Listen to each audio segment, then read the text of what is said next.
In the dark annals of the 18th and 19th centuries, there are names whispered, not in history books, but in chilling folk tales. They belong to women, trapped between the rigid laws of society and the relentless cruelty of their own fate. In an era where a woman's value was strictly measured by her purity and her dependence, a tragic destiny often pushed them past the boundaries of morality, transforming wives and mothers into criminals. Their actions were not born of innate evil, but often from an inescapable desperation. We introduce you to Mary Channing, who faced the ultimate horror after being convicted of murdering her wealthy husband to pursue a forbidden love, to Catherine Hayes, whose meticulously planned escape from an abusive marriage resulted in a tragedy far more brutal than she ever imagined, and to Sarah Malcolm, whose desperate and clumsy act of robbery escalated into a double homicide. Women's fate is not here to pass judgment. We are here to listen to the silenced voices, to understand the economic and social pressures that twisted their reason. What drove these women to cross the final line? And what price did they ultimately pay for the despair that consumed them? Join us as we dive deep into these true stories, uncover the fate that awaited them. In that market town, with its worn stone streets and low, sloping roofs, a child named Mary Brooks was brought to the font of St. Peter's Church and baptized on 01/13/1687. She was the only daughter of Richard Brooks, a prosperous dealer in cloth, and his wife, also named Mary. Their house stood near the heart of the town, close enough that the sound of carts over cobbles and the murmur from the market drifted in through the leaded windows from morning to dusk. Inside, the rooms were not grand, but they were solid and close.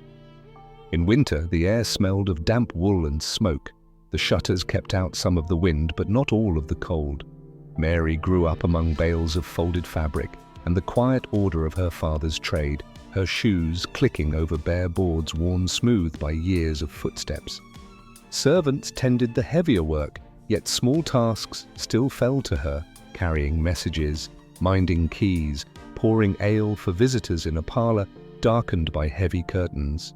As she passed from child to girl, her world remained very narrow, a short walk between church, home, and the few respectable houses where a merchant's daughter might be allowed to sit and sew, always under watchful eyes. The years moved on, and the girl in the merchant's house became a young woman whose future was spoken of more in accounts than in affections.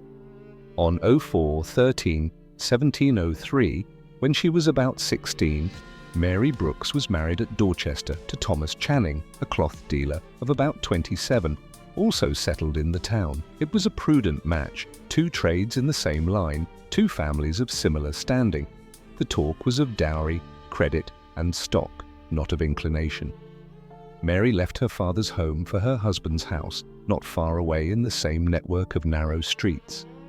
The new dwelling was much like the old, shop below, living rooms above, the air inside tinged with the dust of wool and the smell of boiled meat. The bedchamber she shared with Thomas was close and low-ceilinged, the small casement window rattling in the wind from the hills. Below, apprentices moved bales and bolts, their footsteps and muttered talk rising through the boards. Thomas worked long hours, bent over ledgers or at the counting desk, his hands ink-stained and rough from handling cloth. Mary's days were spent in the half-gloom of the rooms behind the shop, overseeing servants, mending linens, setting out plain meals, and receiving such visitors as a tradesman's wife might have. It was a life bounded by duty and habit, measured in deliveries and church bells, already beginning to feel smaller than the girl who moved within it. By 1704, the marriage of Thomas and Mary Channing had settled into the narrow pattern of a small provincial household in Dorchester. The shop near the town's worn market streets dealt in cloth and small mercery, with bolts of fabric hanging in the close, dim light, and the air thick with dust and dye. Above it lay the cramped rooms where Mary, not yet 20, moved between hearth and bed, her satin shoes scuffing across bare, splintered boards. Money was not absent, but neither was it abundant. Every roll of cloth had to be watched, every coin counted at day's end. It was in these years that Thomas Young, a younger merchant from Poole, began to appear in the town on business. He came and went along the road that led to the coast, calling at shops and counting bales, a familiar figure among the traders. It was later said that Mary came to look for his visits. That friendly talk at the counter lengthened into something more. Whether such whispers were wholly true or not, his name would be bound to hers forever once the law took notice. By the summer of 1705, a more tangible step was taken. An apothecary in Dorchester sold Mary a quantity of arsenic, a transaction later traced in grim detail when the court sought to understand how a husband's body could hold so much of that white, tasteless mineral. It was a common poison for rats and vermin, and small packets changed hands easily in such shops, the fine powder wrapped in paper that crinkled faintly when touched. In the late weeks of 1705, Thomas Channing began to suffer bouts of violent sickness. From about the close of the harvest that year, he was seized with cramping pains, vomiting, and weakness that left his limbs trembling and his face hollow. He would rally for a day and then fall back, a body worn down, while Mary moved about the close, stale-smelling rooms, bringing broths and cordials to his bedside. Within days, on 11/02/1705, the illness would reach its fatal end. On the last days of Thomas Channing's life, the house above the shop in Dorchester grew heavy with the smell of sickness and stale air. By the final week of 10/1705, his strength had ebbed so far that he could scarcely rise from the narrow bed, the coarse linen damp beneath him from sweat and repeated bouts of vomiting. Those who later spoke of it remembered that the shutters were often half closed, keeping out the chill light, so that even in daytime the rooms seemed dim and close. On 11/01/1705, the pattern of his suffering sharpened. The pains in his stomach were said to come in waves strong enough to make him groan aloud, the sound carrying through thin walls to the shop below. His hands, once sure over bales of cloth, shook as he tried to lift a cup. A local physician came and went, offering draughts for what was still called a violent disorder of the bowels, and there was talk of something he had eaten that would not leave his system. In the early hours of 11/02/1705, the noise lessened. Neighbours later remembered a morning that felt unusually quiet, the shop door closed, the usual movement in and out absent. Before the town was fully astir, Thomas Channing lay still at last in the cramped bedchamber, his long agony over, the first and most crucial act of the tragedy completed within those dark, airless walls. The death of Thomas Channing was at first treated as a miserable but ordinary misfortune. In the damp chill of early 1705, his body was laid out in the house over the shop, candles guttering beside a face drawn thin by 2 months of pain. Within days he was buried, as was the custom, and the door of the Channing house closed upon a widow not yet 19, dressed in black silk and moving with a kind of controlled composure that did not escape notice in Dorchester's close streets. It was said in the days that followed 11/02/1705 that talk began to gather in low voices. People remembered earlier quarrels, her visits to an apothecary for arsenic, said to be for vermin, the long drawn-out nature of her husband's torment. By 11/10/1705, the murmur had become too insistent. On that day, 8 days after the burial, officials came to the house and Mary Brooks Channing was taken into custody on suspicion of having poisoned her husband. The cold formality of the law moved slowly but firmly. Early in 1706, the grave of Thomas Channing was opened under official order. In the winter air of Dorchester, the coffin was brought up and the body examined. Medical men who viewed the remains later testified that they found a very large quantity of arsenic in the stomach and lower bowels, more than could be accounted for by any accidental use. In the stone-floored rooms where the examination papers were signed, the echoes of footsteps sounded loud.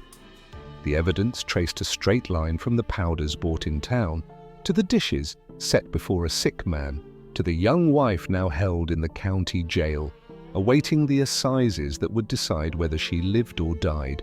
The Dorchester Assizes opened in early 1706, and with them came the great weight of the law down upon a single young woman. On 03/07/1706, in the county court before Sir John Powell, Mary Brooks Channing was placed at the bar, charged not merely with murder, but with petty treason, for that she had feloniously and traitorously poisoned her husband Thomas Channing, who had died on 11/02/1705. The jury empaneled to judge her were 12 men, as was then the custom. The prosecution laid its case out in a severe and orderly fashion. Witnesses spoke of the powders of arsenic she had purchased at a Dorchester apothecary in 1705, ostensibly to destroy vermin. Others described the terrible course of her husband's illness through 08/1705 and 09/1705 into 10/1705 and finally 11/1705, the burning pains, the vomiting, the exhausting purging. Medical evidence from the exhumation in 01/1706 was read. There was, it was said, an extraordinary quantity of arsenic in the stomach and bowels, such as could not be the work of mere mischance.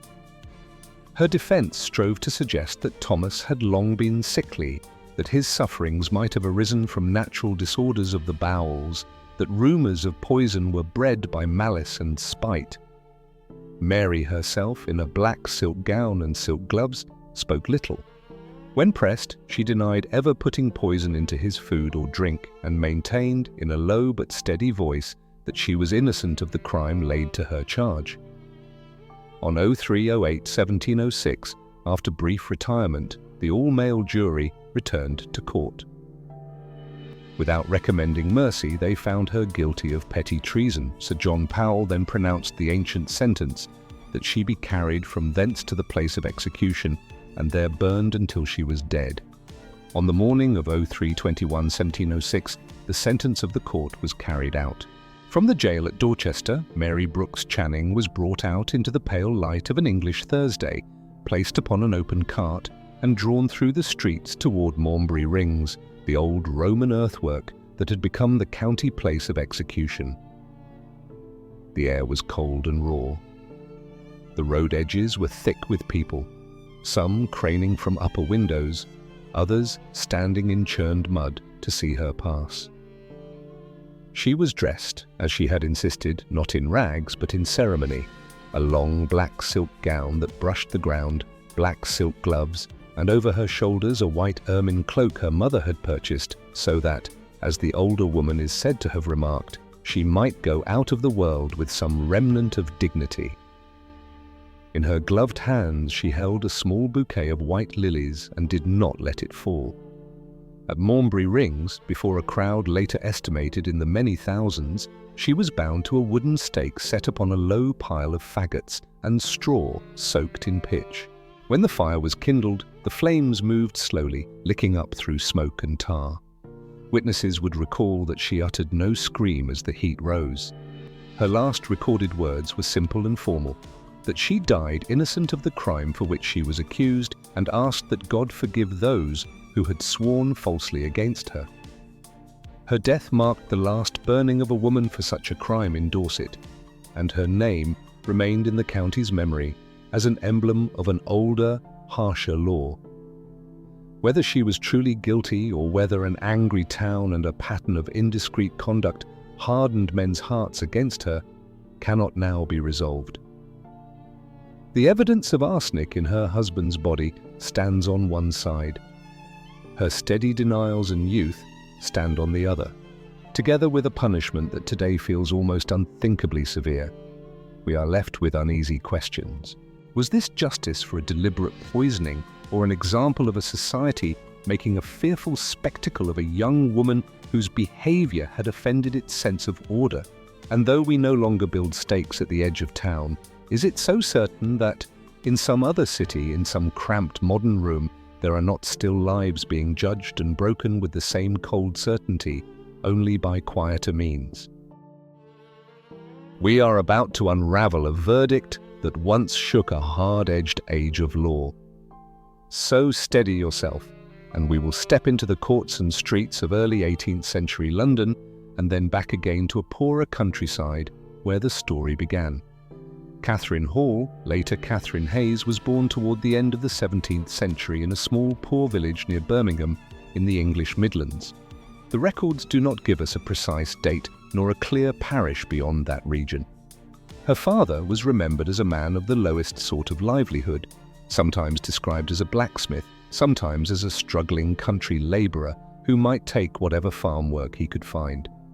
Of her mother, almost nothing remains on paper. only the sense that it was a cramped household where money was scarce, tempers short, and opportunities few.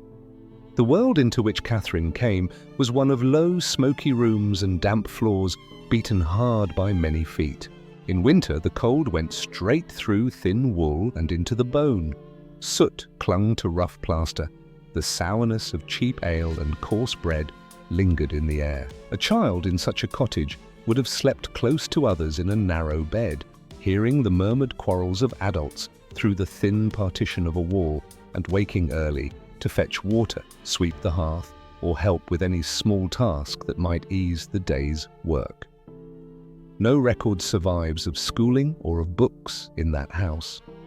What we can see, even at this distance, is a girl shaped from the beginning by want, by confinement, and by the knowledge that in such a world, strength and survival often went to those who could seize them.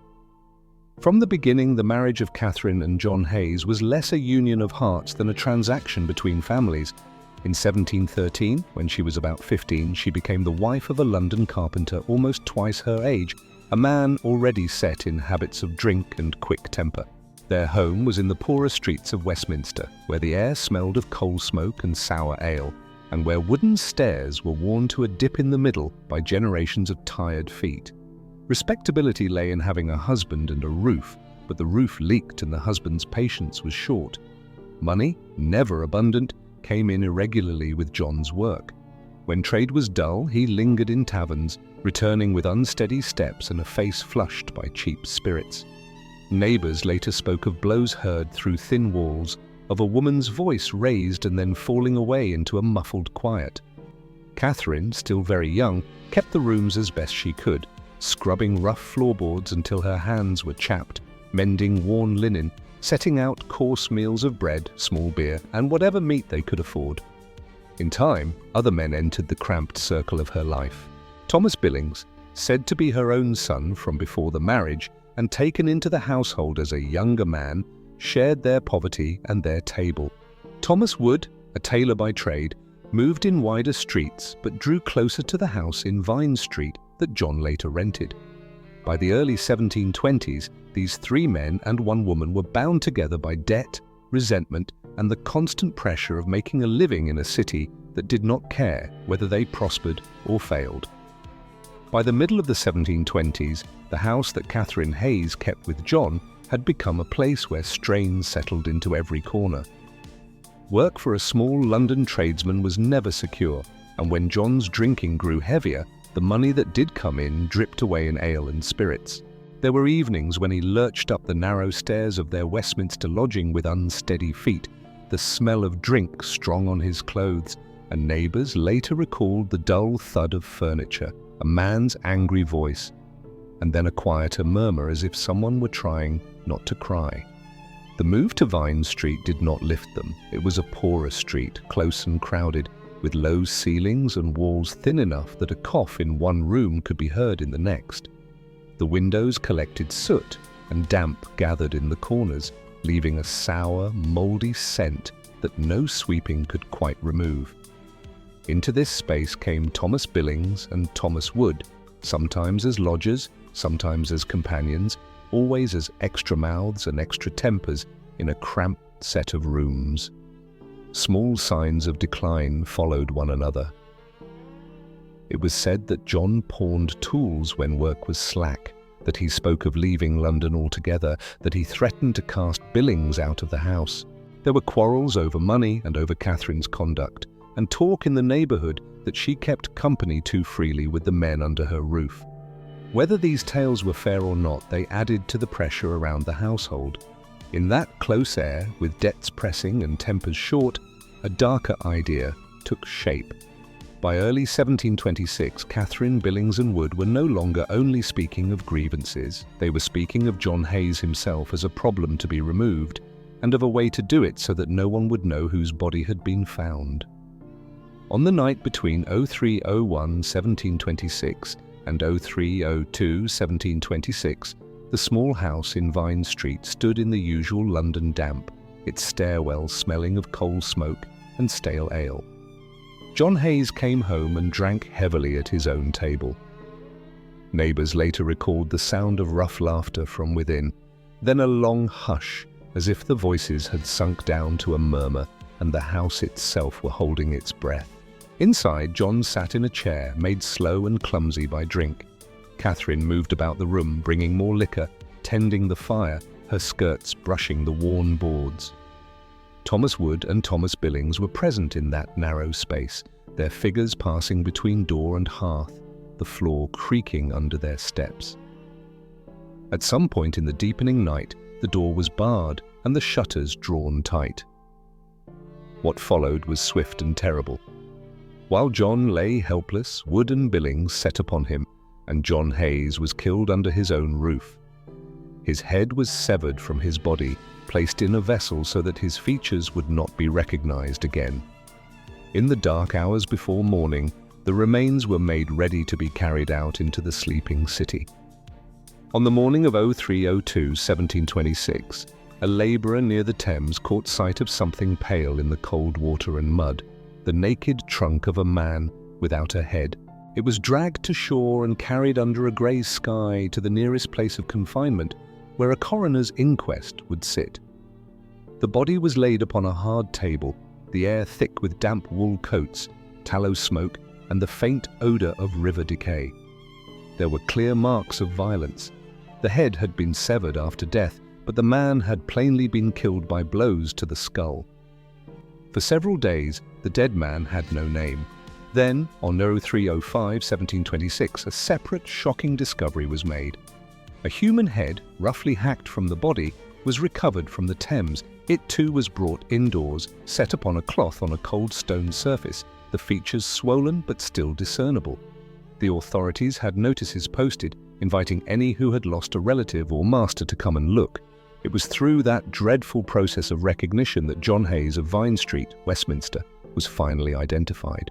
Those who had known him in life now stood over what was left, picking out the set of his jaw, the line of his hair, and naming him before the coroner. Questions followed at once. Why had his wife said nothing? Why had his house stood so quiet? On 03/06/1726, officers went to Vine Street. They found Catherine Hayes and Thomas Billings, and soon after, Thomas Wood was also taken. In plain terms, they were told that John Hayes had been found and that the law would now inquire how his head had come to be in the Thames and his body cast aside like refuse.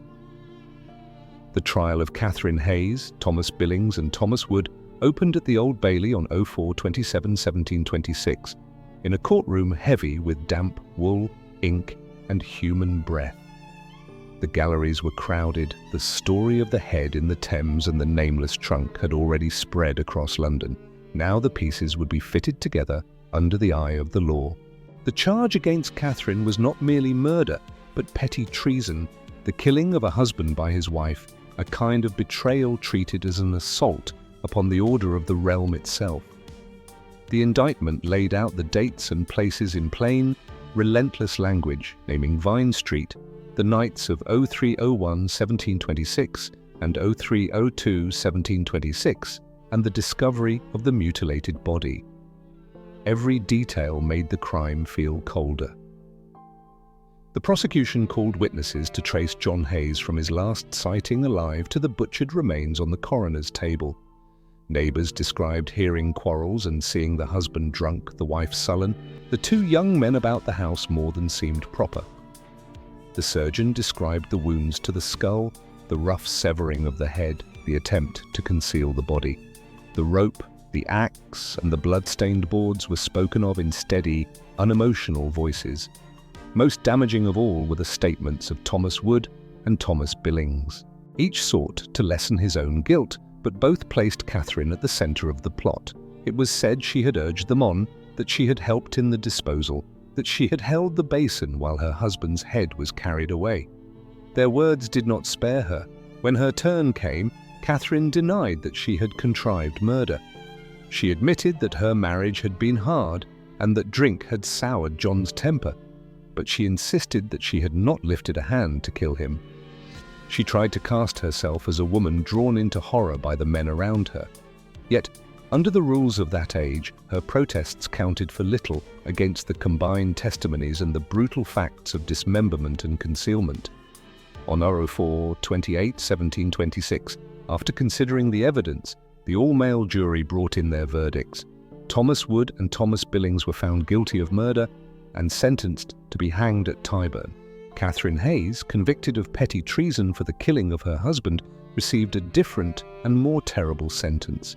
She was to be drawn to the place of execution and burned alive. The judge pronounced the words with the formality of habit, but for London it was a rare and dreadful thing, and for Catherine there was now nothing left but the slow approach of 05/09/1726. On the morning of 05/09/1726, Catherine Hayes was brought out of Newgate for the last time. She was set upon a low cart and drawn through the streets toward Tyburn, the wheels grinding slowly over rutted ground. Londoners had risen early to see her pass. Windows were crowded, doorways full, children lifted onto shoulders. For many, this would be the only time they would witness a woman condemned for petty treason, a wife judged not only as a killer, but as a traitor to the order of her household.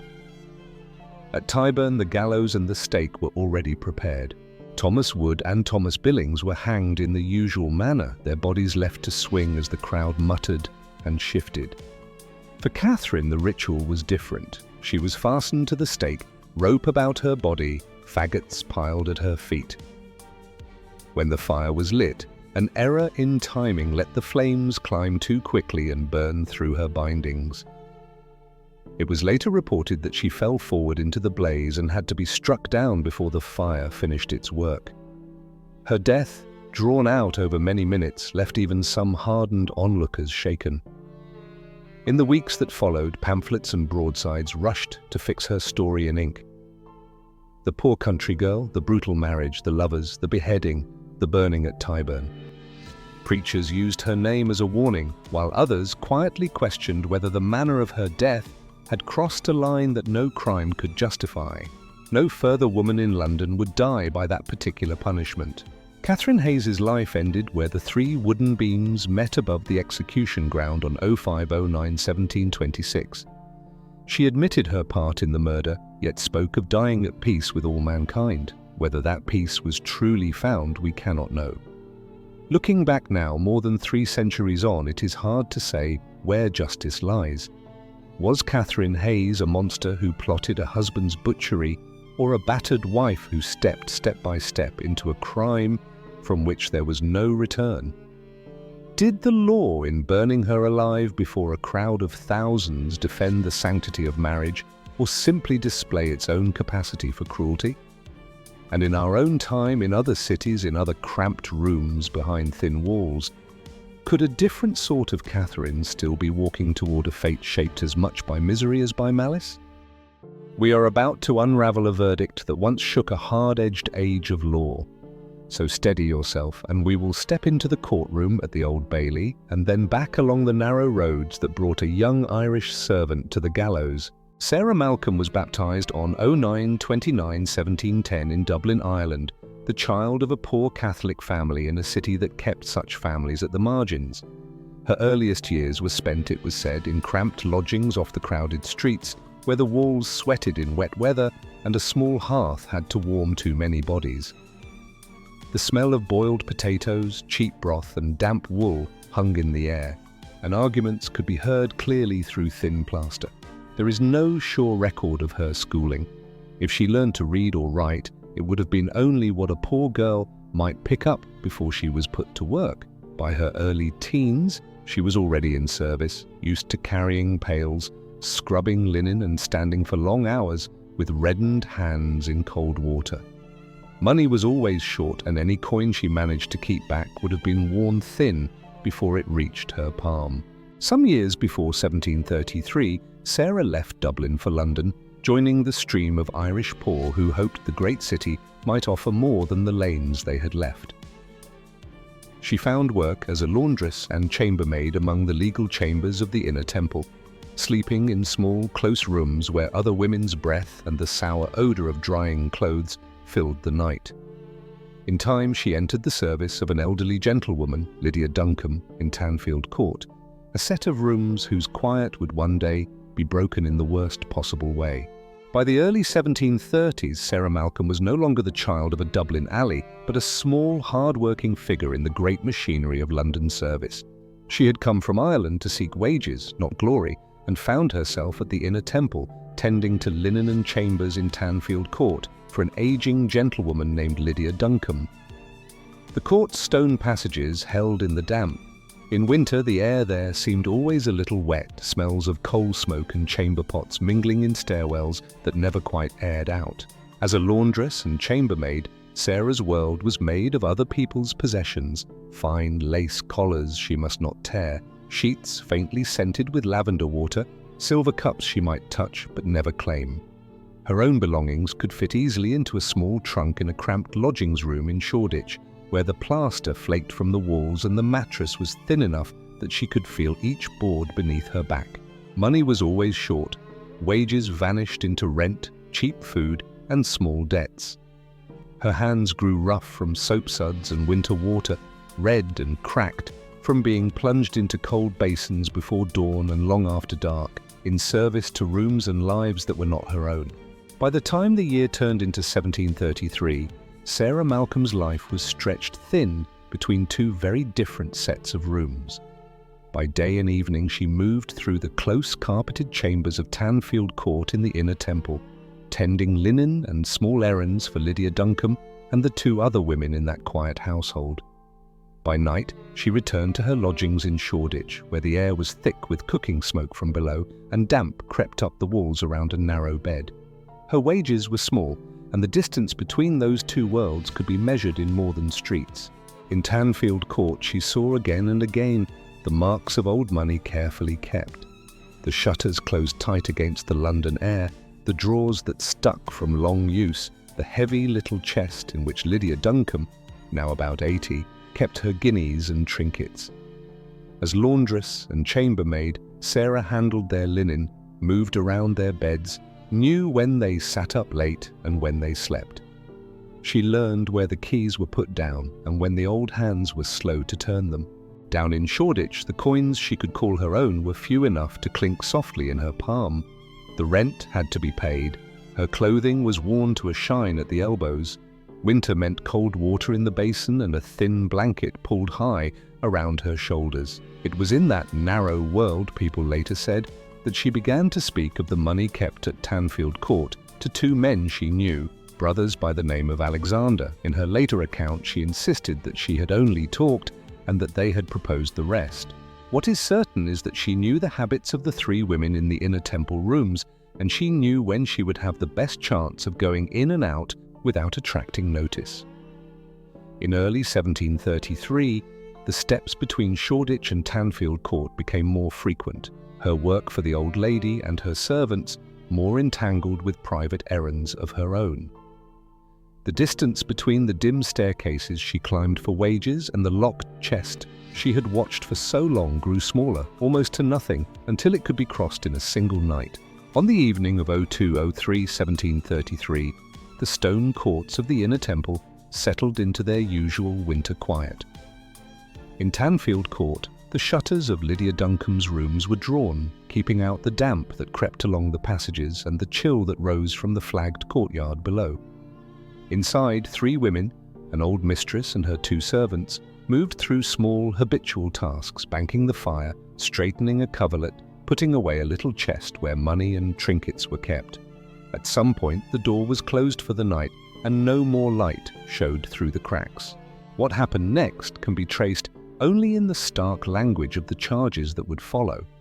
Before the early hours of 02/04/1733, Lydia Duncombe, about 80 years old, had been found later to have marks upon her neck where a cord had been drawn tight. Elizabeth Harrison, about 60, the older servant, bore similar signs. The youngest, 17-year-old Anne Price, lay on her bed with her throat so violently cut that the head was almost severed. No neighbour is recorded as having heard a cry. The stair below remained still. At some hour in those same dark hours, Sarah Malcolm left the old lady's chambers and went back across the city to Shoreditch, carrying with her the smell of tallow candles in her clothes and though no one yet knew it, the weight of a night from which there was no return. On the morning of 02/04/1733, the quiet in Tanfield Court began to trouble the people who depended on Lydia Duncombe's slow, regular habits. Curtains that were usually drawn back remained closed. No coal had been brought up, no bell pulled. At last a door was forced, and the stillness inside the chambers told its own story before a word was spoken. The air was close and sour, a mixture of extinguished candle grease, old linen, and something heavier that had already begun to creep in around the edges. In the bedroom, the body of Lydia Duncombe, about 80 years old, lay on the bed, her cap pushed awry, the skin of her neck marked where a cord had bitten deep. Near her, on a pallet, Elizabeth Harrison, close to 60, lay in a similar state, her face fixed in the rigidity of a final struggle. In another small room, the youngest servant, 17-year-old Anne Price, was found with a terrible wound at the throat, the bedding stained and stiff.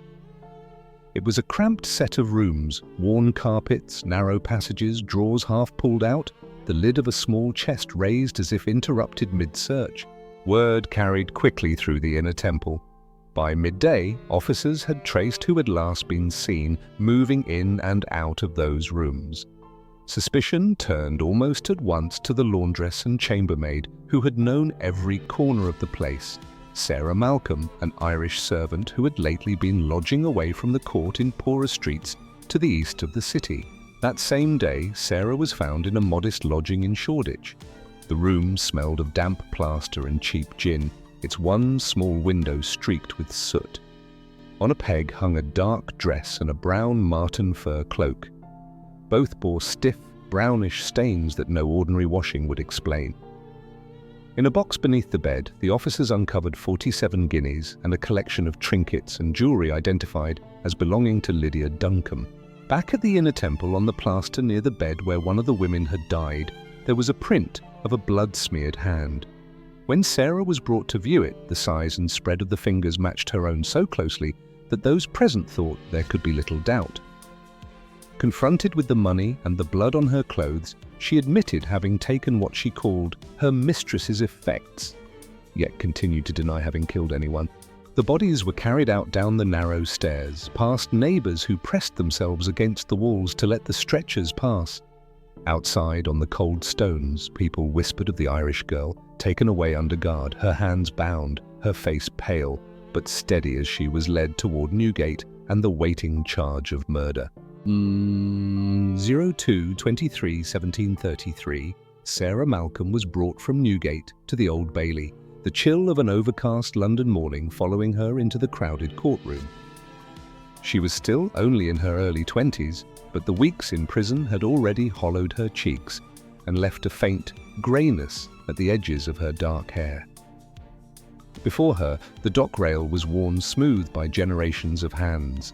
Above her, Baron Thompson took his place, and the indictment for the murders at Tanfield Court was read. The charge named 3 dead women, Lydia Duncombe, Elizabeth Harrison, and Anne Price, and spoke of stolen money and missing jewels. The prosecution laid out the case in measured, relentless detail. They described the small, ransacked chambers of Inner Temple, the marks of strangling on the older women, the deep wound at the throat of the girl, the bloodstains on the brown marten fur cloak and dark gown that had hung in Sarah's poor room in Shoreditch. They spoke of the 47 guineas found hidden there, and of rings and trinkets that witnesses swore had belonged to Lydia Duncombe. They drew the jury's attention to the bloody handprint on the plaster wall and to the way Sarah's hand matched it. Sarah stood without counsel, in a plain black dress, the same stained fur cloak about her shoulders, and a single black leather glove on one hand. She answered as best she could. She admitted taking the money and jewels, saying she had yielded to temptation when she found the old woman dead, but she denied the killings again and again. She told the court that 2 men named Alexander, known to her from the neighbourhood, had been involved and that she had been drawn into their designs. No Alexanders ever appeared, either in the dock or among the witnesses. The jury retired only briefly. After about 15 minutes, they returned to a courtroom held in absolute silence and delivered their verdict. guilty of the willful murders of all three women. Baron Thompson, in the formal cadences of the law, pronounced that Sarah Malcolm should be taken back to Newgate and on 03/07/1733 be hanged by the neck near the place where the crimes had been committed. On the morning of 03/07/1733, the gates of Newgate opened and Sarah Malcolm was brought out into the pale London light. The cart that waited for her was little more than a rough wooden platform on wheels, yet the eyes of perhaps 30,000 people were fixed upon it as she climbed aboard, her hands bound. She wore a dark grey wool dress, already thinned at the hem, the brown marten fur cloak still marked with old brownish stains, a soiled white kerchief at her throat, and a single black leather glove. Her dark hair, cut to her shoulders, was loosely tied with a black ribbon. The cart moved slowly along Fleet Street toward Tanfield Court. The windows and roofs were crowded. Men and women leaned out into the cold air to see the Irish laundress who had killed 3 women in the Inner Temple. Sarah kept her head lifted. It was said that she sang Catholic hymns as the cart jolted over the ruts in the road, her voice not strong but steady enough to carry to those nearest the wheels. At the gallows, raised near the entrance to Tanfield Court, the rope was set about her neck. Before the cap was pulled down, she spoke once more, in English and in Latin, repeating the words that had already made their way across the city. That she was guilty in the sight of God, yet not of the murder of those 3 persons. Moments later, the cart was drawn away and her thin body dropped, the crowd surging and then falling into a long, restless murmur as she slowly grew still. After death, her body was taken to Surgeons' Hall and opened on the dissecting table, the last indignity of a criminal's sentence. When the surgeons had done their work, what remained of Sarah Malcolm was carried to St. Sepulchre without Newgate for burial, not far from the prison where she had spent her final weeks. Between 03/03/1733 and 03/04/1733, in the days just before the hanging, William Hogarth had sat with her in her cell and drawn the portrait that would outlive every witness and every news sheet. In it, the viewer sees not the crowd at Fleet Street, but a tired young woman with heavy eyes, wrapped in that same fur cloak, her face set in a mixture of defiance and exhaustion. The engraved copies, sold in great numbers, ballads and broadsides called her the prettiest murderer of the century, reducing 3 dead women and 1 dead girl to a kind of grim spectacle. What remains certain is that Lydia Duncombe, Elizabeth Harrison, and Anne Price died violently in their rooms at Inner Temple, and that Sarah Malcolm went to the gallows for those deaths on 03/07/1733. But whether she was the sole hand behind the killings, or whether others slipped away into the dark lanes of the city, will never be fully resolved now. So we are left with a narrow room, a trail of blood on a wall, a young woman on a cart, and a face caught forever in oil and ink. Was Sarah Malcolm a cold murderer who cloaked herself in piety at the last, or a poor servant whose life and death were shaped by fear, poverty, and the need to find someone to blame? Did the law, in her case, truly balance guilt and punishment, or did it simply close its hand around the easiest neck to reach? And if we look past the centuries, could a similar story still unfold today, in some other great city, in another cramped lodging where money is short, the walls are thin, and no one is truly watching until it is far too late? And with that, we conclude the tragic journeys of Mary Channing, Catherine Hayes, and Sarah Malcolm.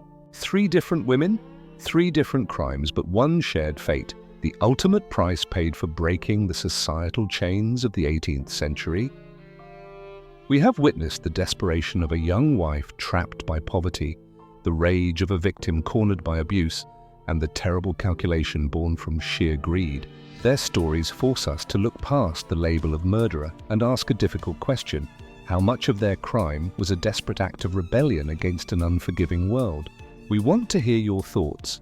Which of these 3 women do you believe was most a victim of her circumstances? Share your opinions and insights in the comments below.